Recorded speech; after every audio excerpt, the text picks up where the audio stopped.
fechar seus olhos e nos acompanhar aqui em oração, sabendo que o nosso Deus, Ele tem esse poder de responder os nossos pedidos e orações que fazemos a Ele.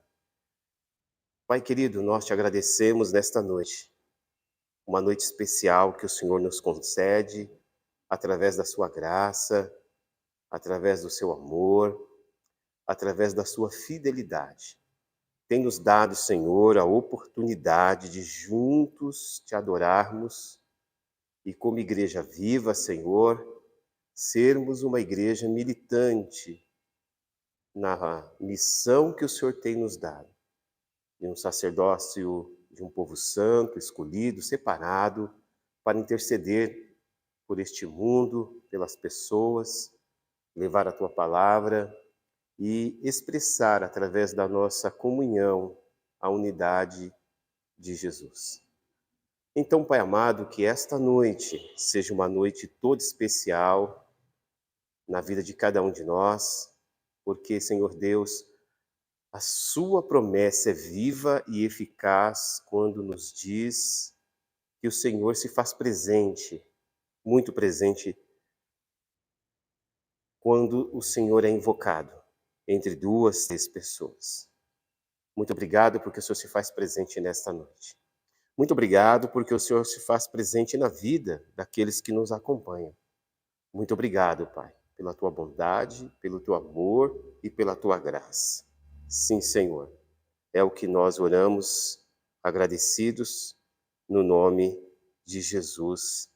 Amém. Amém? Nós temos alguns pedidos de oração que vamos estar compartilhando ao longo do nosso culto, que faremos logo agora, daqui a pouquinho, após a meditação da palavra do Senhor. Eu quero convidá-los a meditar comigo no livro de Jó. Jó é um livro muito importante, porque ele nos conta um pouco sobre o sofrimento, o papel que muitas vezes deixamos enxergar, né, que o sofrimento tem na vida do humano, na nossa vida, na nossa participação diária. E vamos estar pensando um pouco neste texto tão maravilhoso. Estarei lendo na linguagem diferente hoje, na Bíblia da linguagem de hoje, mas a sua tradução, com toda certeza, não vai estar diferente do que nós estaremos lendo aqui agora. Jó capítulo 10, Jó 10, versículo 1 em diante, diz assim: Estou cansado de viver, vou me desabafar e falar da amargura que tenho no meu coração. Ó Deus, não me condenes, pois por que me acusas? Tu mesmo me criaste. Como então pode ter prazer em maltratar e desprezar e me aprovar para os planos maus?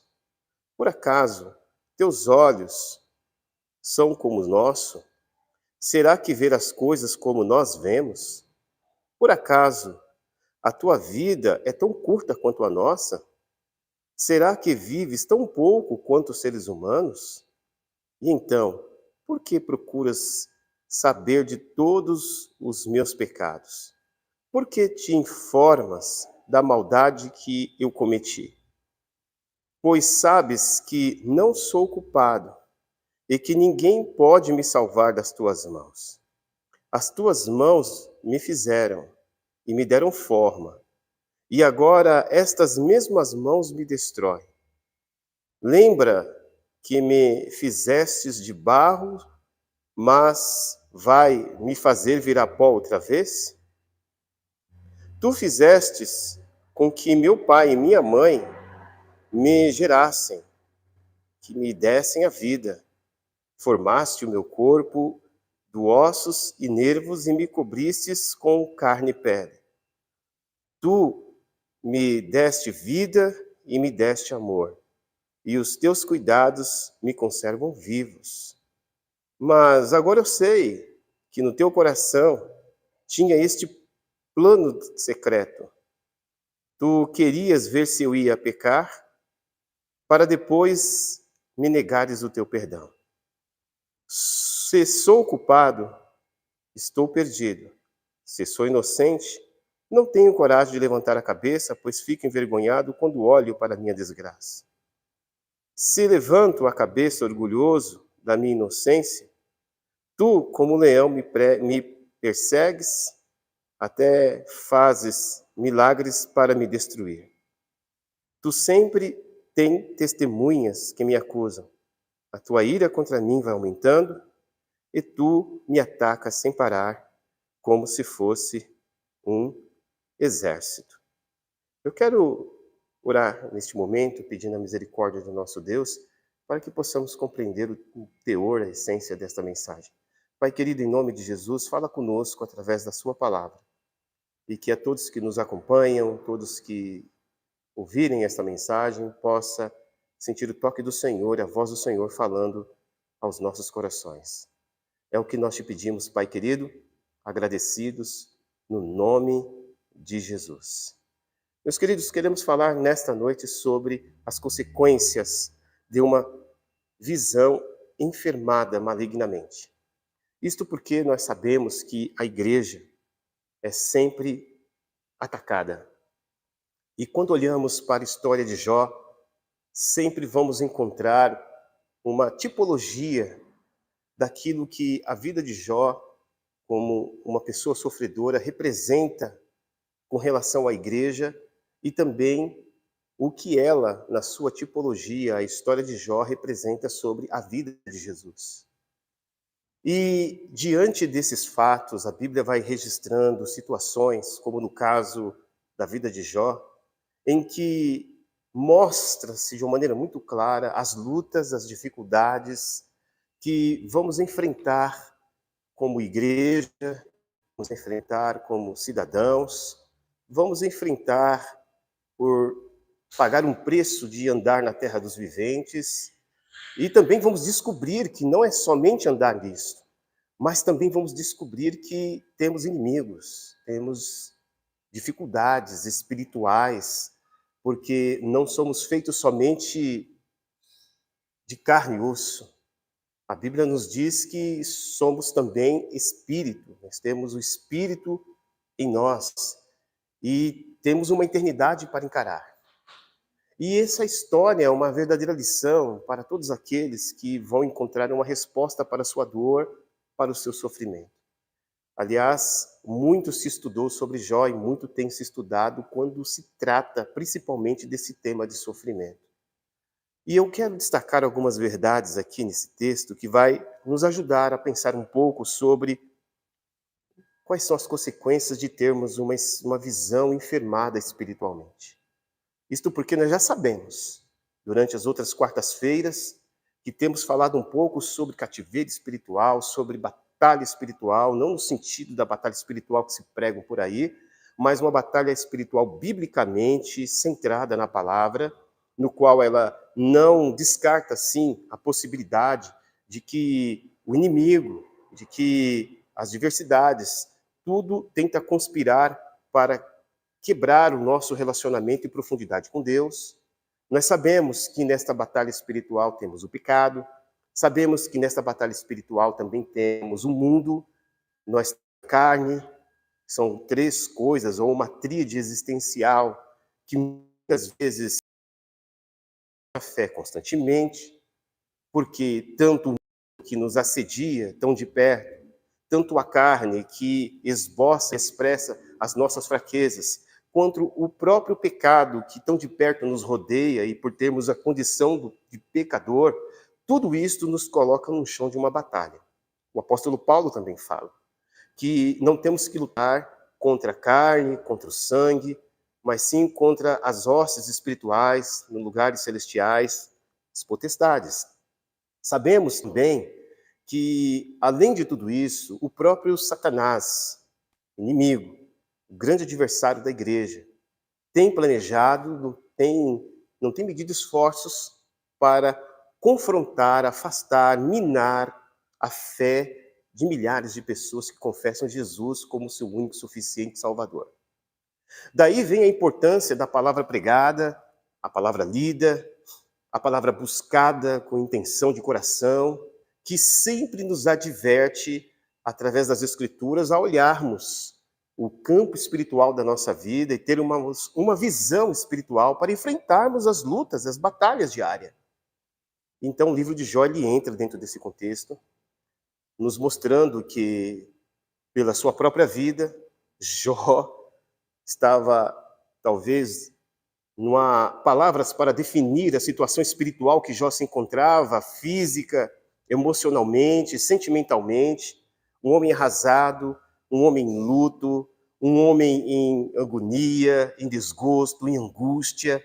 Um homem que havia, até aquele momento do capítulo 10, amaldiçoado sua própria vida.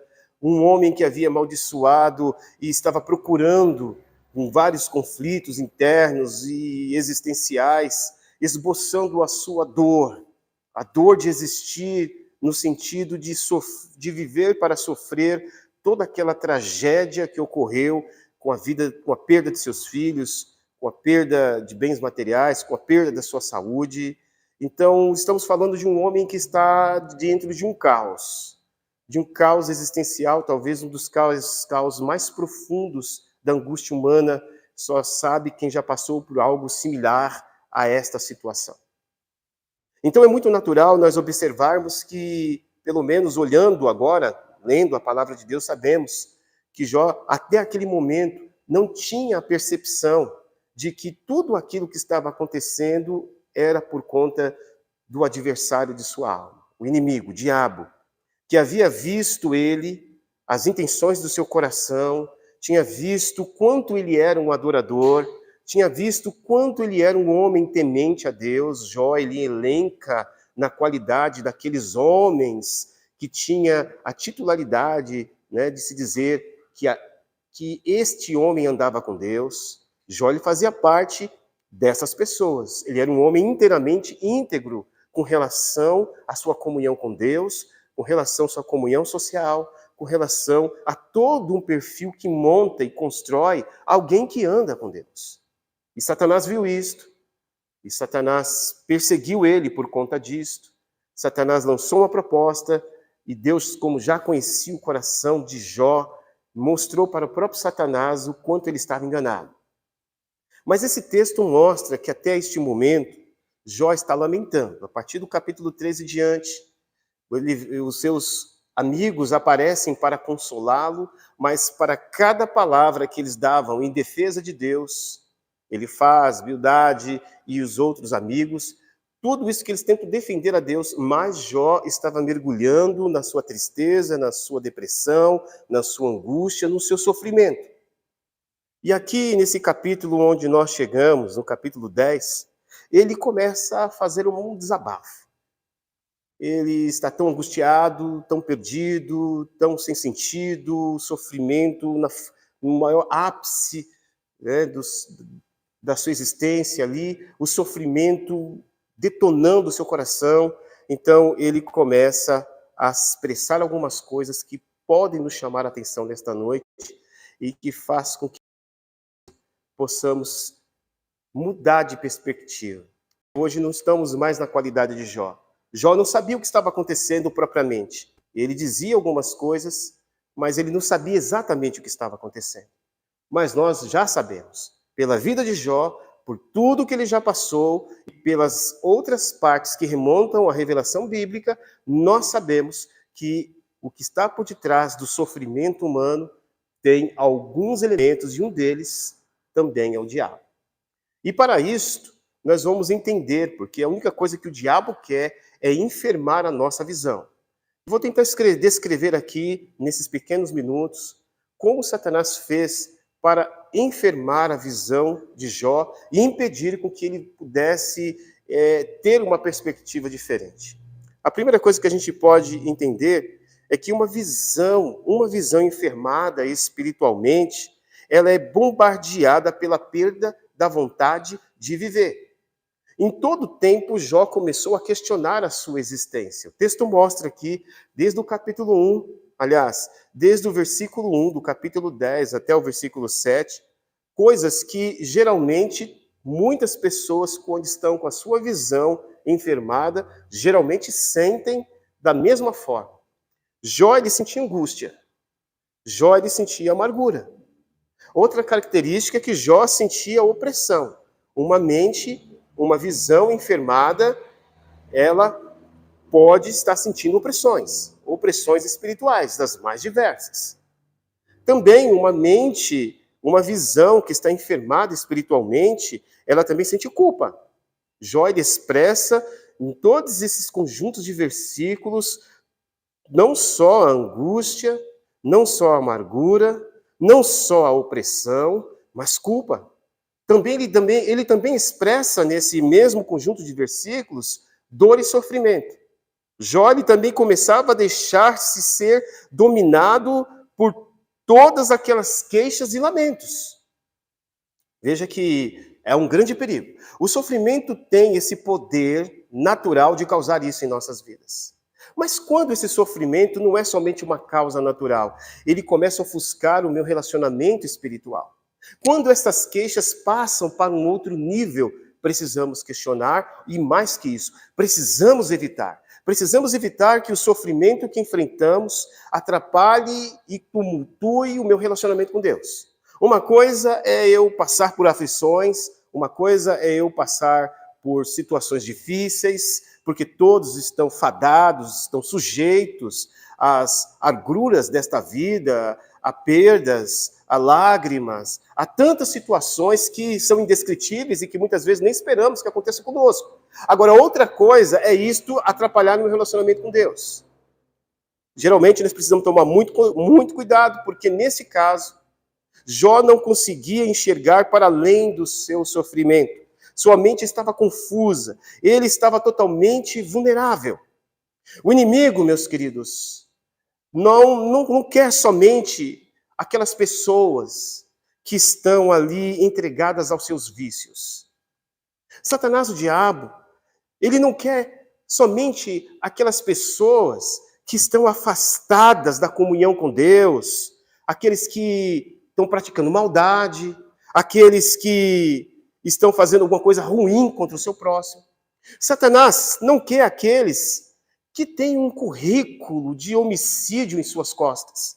E nem também aquele tipo de crente que já não ora mais, abandonou sua devocional, já não está mais sentindo a presença de Deus. Ele não quer aquelas pessoas que estão agora fazendo projetos malignos contra o seu próximo. Ele não quer aquelas pessoas que estão vivendo com base em mentira. Satanás, ele quer você. Ele quer você que ora. Satanás, ele quer você que está lutando contra uma forte tentação. Satanás, ele quer você que consegue colocar em ordens, sabe, as ordens prioritárias, Deus, família e igreja, e não inverte esta polaridade.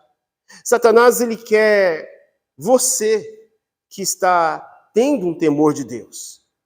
E isso eu posso dizer com muita tranquilidade, porque esse tipo de pessoa que mata, rouba, esse tipo de pessoa que não sente mais a presença de Deus, já são deles. Já são dele. E muitas vezes é usados por ele para tentar tumultuar e destruir a vida de outras pessoas.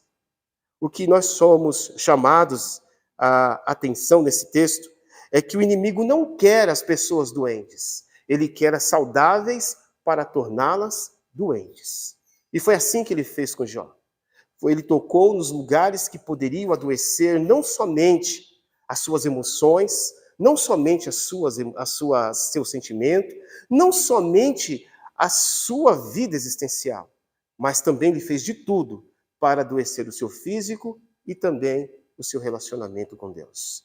Satanás, ele vai lutar constantemente para bombardear esta área de nossas vidas. E se nós não percebermos, muitas vezes nós vamos ser arrastados, vamos ser levados por essa influência maligna a ponto de tirar da existência da nossa fé a presença de Deus. A segunda lição que nós podemos aprender é que uma visão espiritualmente enferma, ela produz uma teologia distorcida. A partir do versículo 8, você vai ver as declarações que Jó faz a respeito de Deus. É incrível como hoje, é claro, uma pessoa que está em profunda agonia, em profunda tristeza, profundo desespero, com toda certeza, elas podem falar coisas próximas ou até piores que esta. Mas esse sofrimento, ele não veio somente para levar Jó a desistir e amaldiçoar Deus. Mas ele foi sendo construído paulatinamente para afetar como um veneno que entra na corrente sanguínea e vai paralisando os órgãos pouco a pouco, levando a óbito. Veja o que ele diz a partir do versículo 8. Primeiro, ele atribui o seu sofrimento a Deus. Deus, foi você que é o culpado do meu sofrimento. Você é a causa do meu sofrimento. E ele começa a descrever isso de uma maneira tão articulada, tão consciente, que na sua oração, que outra hora parece de uma forma tão poética, que parece ser até um louvor da angústia, entre as cinzas que ele estava sentado, que ele começa a dizer algo que, por exemplo, eu posso chegar à conclusão de que na teologia de Jó, Deus é um Deus que consome. Deus, você está me consumindo, está me devorando. Deus, na teologia de Jó, é um Deus que pune. Versículo 2. O Senhor pune o justo e trata bem os injustos.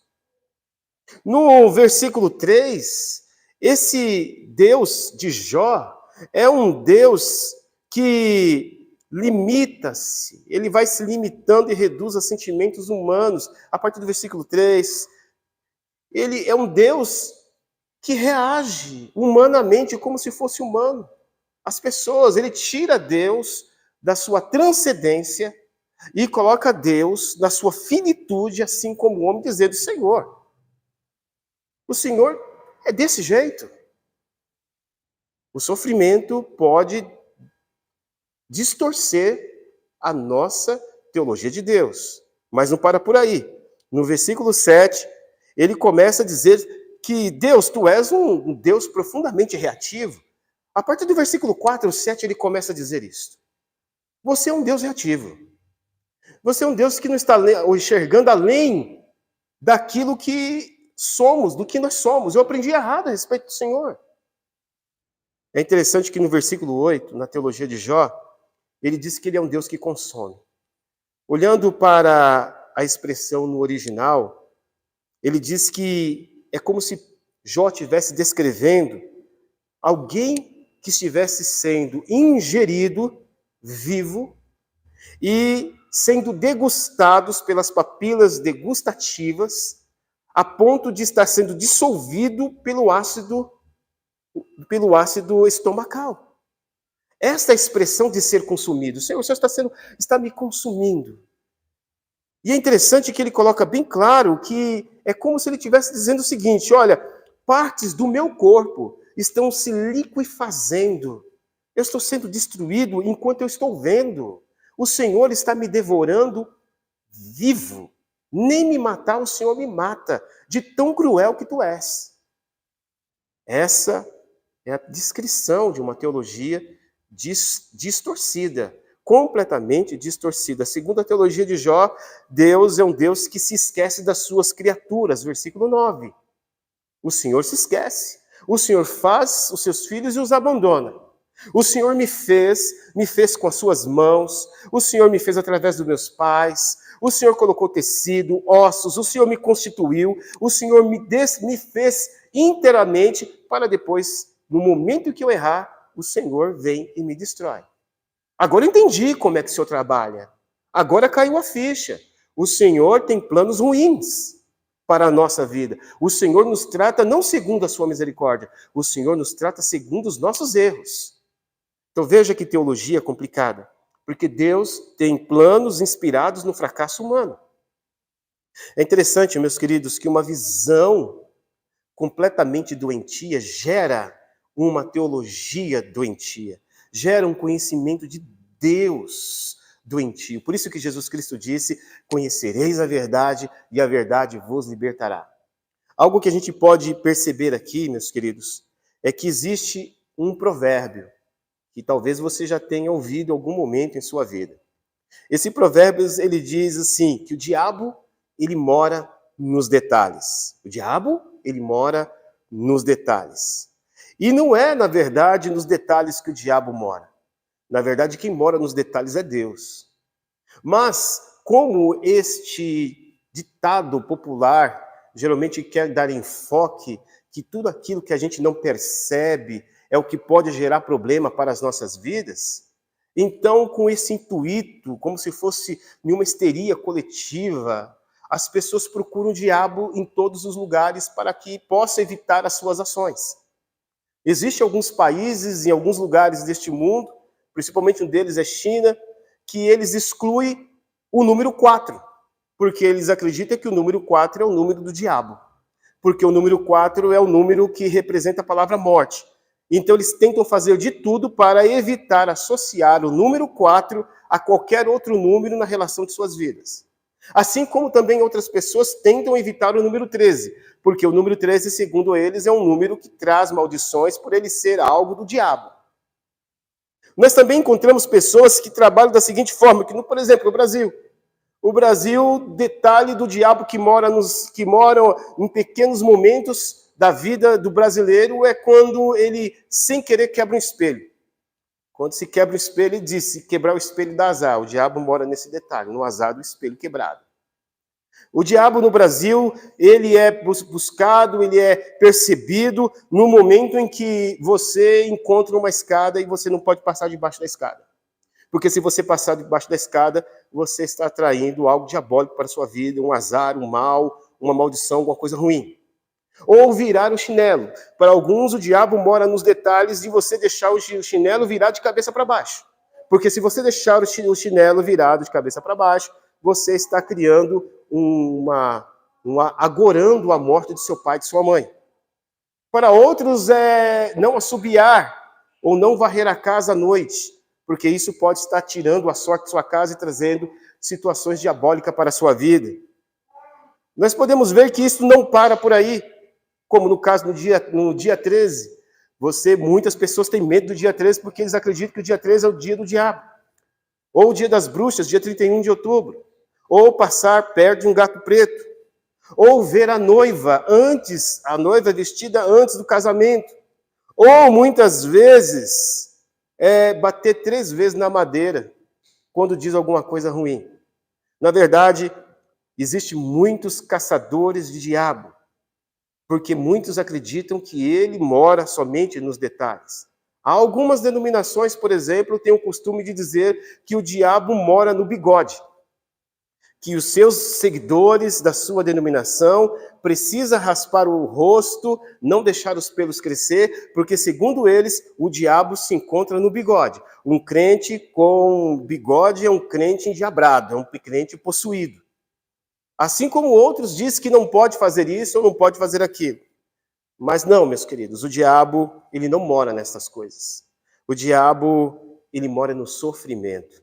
Segundo a palavra de Deus, o diabo mora no sofrimento. Jó não percebeu o que estava acontecendo. E talvez não era nem para ele perceber mesmo. Assim como acontece com a origem de muitos sofrimentos na nossa vida, talvez só vamos compreender certas coisas que ocorrem na nossa vida só lá na eternidade, do porquê que certas coisas aconteceram. Mas a Bíblia deixa muito clara, e é bom fazer muito o enfoque a respeito disso. O apóstolo Tiago escreve de uma maneira muito clara que Deus não pode ser provado por ninguém. Deus não pode ser tentado. Por isso ele não tenta ninguém, por isso que ele não prova ninguém.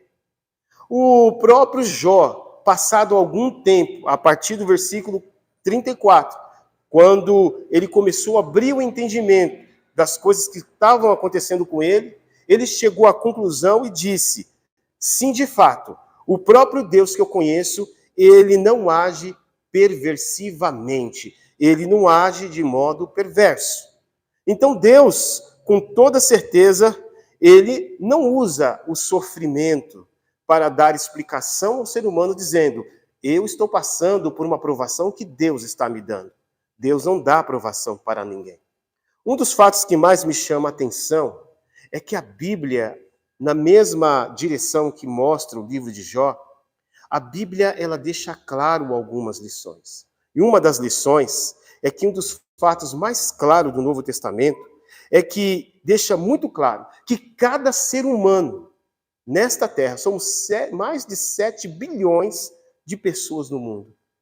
E, por incrível que pareça, para cada ser humano existe um demônio, um inimigo sobrenatural com o objetivo de causar prisões espirituais, causar opressão ou até mesmo causar dor e prazer somente para tornar as pessoas cegas, tolas e miseráveis. O apóstolo Paulo ele diz isso em 2 Coríntios capítulo 4, versículo 4, que o Deus desse século, ele cegou o entendimento dos incrédulos, com o objetivo de não compreender o evangelho da glória de Cristo. Ou seja, Satanás cativa milhares de pessoas, Satanás tenta prender até alguns cristãos.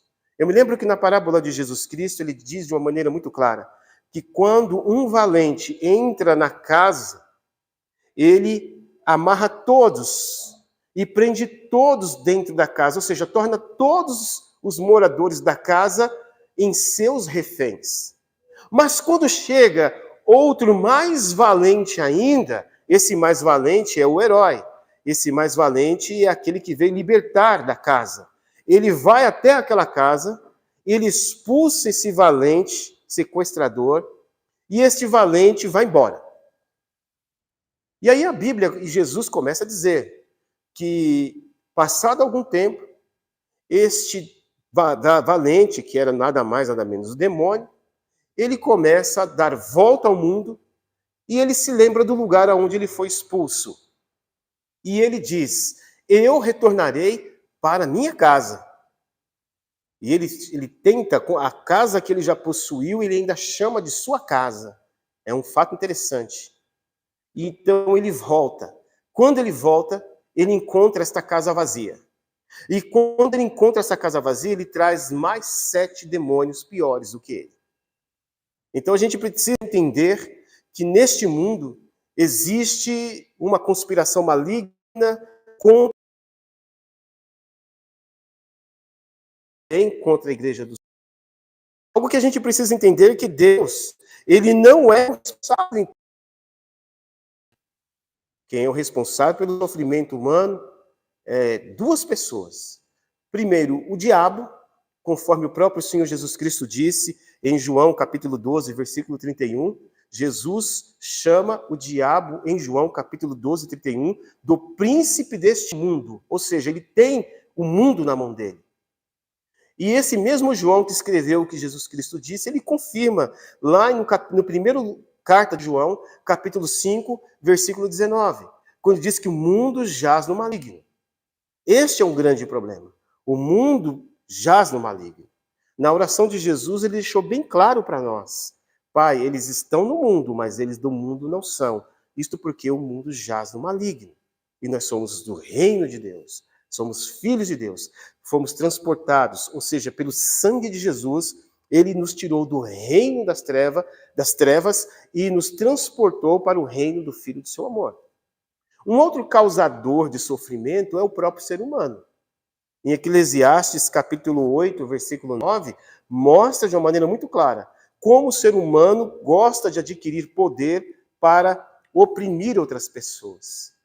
Então, Deus não é o causador do sofrimento. O causador do sofrimento é o homem por conta da sua deliberativa capacidade de escolha, de decisão, do seu livre-arbítrio entre escolher o certo e o errado, o bem e o mal, e permitir que o pecado, que tão de perto está à porta de sua vida, que bate a porta, que ele abre a porta, dando princípio de legalidade para o mal fazer dominar a sua vida, e também o próprio diabo, que faz isso de uma maneira comissivamente, voluntariamente, contra todos aqueles que estão de mente vazia, todos aqueles que não estão com Jesus Cristo, grande, valente, dentro da sua morada espiritual, que isto é importante nós termos. Então, diferente de Jó, meus queridos, nós temos que questionar muito a nossa visão que temos a respeito do sofrimento.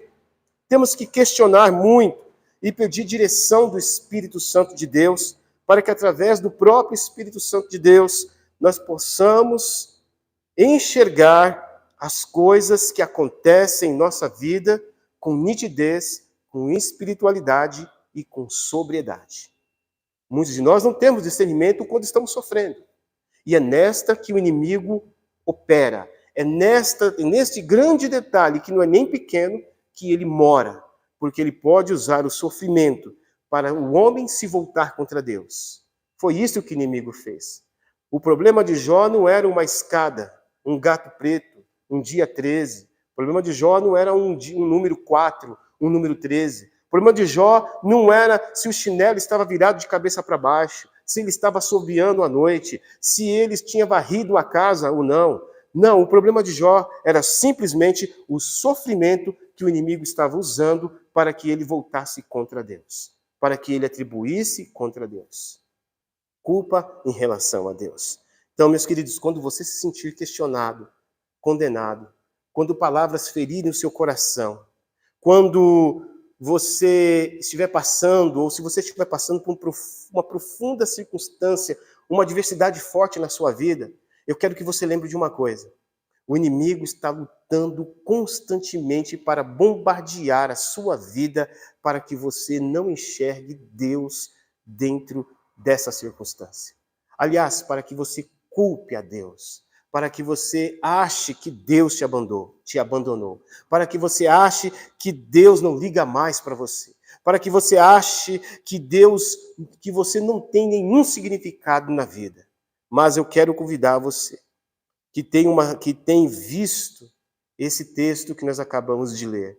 Sim, meus irmãos, o diabo vai criar mentiras monstruosas para afetar, através do seu sofrimento que você está vivendo agora, a sua relação com Deus. Mas compete a você, à luz das Escrituras, a enxergar diferente. A Bíblia mostra que existe um antídoto eficaz, um colírio espiritual, chamado graça e misericórdia do Senhor. Jó, ele não percebeu a situação, ele não viu, ele não sabia o que já estava acontecendo. Mas Deus já tinha falado dele. Deus já tinha dito que ele seria mais do que vencedor. Satanás entrou na batalha sabendo que ia perder. Porque ele, mesmo duvidando de Deus, porque ele, o sofrimento de Jó seria mais do que vencedor. Se você está em Cristo, meus irmãos, independente da luta que você está passando, saiba que já está decretado da parte de Deus, que você é mais do que vencedor, por causa da graça, da misericórdia que Deus tem para com as nossas vidas. Ele não deixará que o inimigo te toque. Mesmo que você faça interpretações erradas do seu sofrimento, Deus continuará te tratando com graça, com misericórdia, te providenciando tudo aquilo que você precisa para atravessar esta maré de situações e glorificar o nome do nosso Deus. Então, portanto, dê graças a Deus em todo o tempo. Dê graças a Deus a cada circunstância. Glorifique, busque. Em cada momento difícil, se conecte cada vez mais com Deus. Faça da experiência da dor, da experiência da frustração, da experiência do medo, da experiência daquilo que parece que nada está acontecendo em sua vida, uma motivação, um caminho pelo qual você possa buscar mais ainda a presença de Deus. Porque eu tenho certeza que o apóstolo Paulo disse, nós sofremos com o Senhor, nós reinaremos com Ele também. Permaneça firme. Deus vai te dar vitória em nome de Jesus. Eu quero orar com você. Pai querido, em nome de Jesus, queremos te agradecer por este momento. Que a palavra do Senhor seja rica e abunde em nossos corações. Para que, ó Deus, diante das dificuldades, das lutas, possamos nos manter firmes. Sabemos, ó Deus, que o alvo principal de Satanás é o crente firme. É o crente que vive com interação do coração. é aquele que quer te adorar em espírito e em verdade. Estes são alvos de Satanás, porque a eles ele quer ferir, ele quer destruir, ele quer matar, ele quer destruir. Mas a sua graça, que é maior do que a vida, a sua palavra, o seu posicionamento em favor dos teus servos, nos tornará sempre mais do que vencedores, e por isso podemos resistir o diabo e ele fugirá de nós.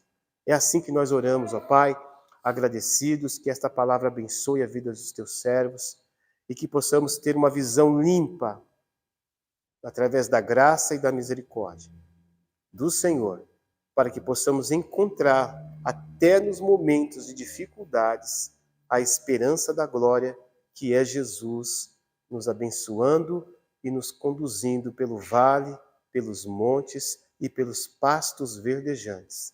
É assim que nós oramos, ó Pai, agradecidos em nome de Jesus. Amém. Amém? Muito obrigado, meus queridos. Deus abençoe a vida de vocês que nos acompanham. Agora vamos passar pelo momento de oração. Todos vocês que têm um pedido de oração, nós temos um pedido de oração lá nos nossos grupos, nós vamos colocar o nome do Senhor, e você, nós, vamos estar compartilhando esse momento tão agradável, que é orar juntos, colocando as nossas necessidades nas mãos do Senhor.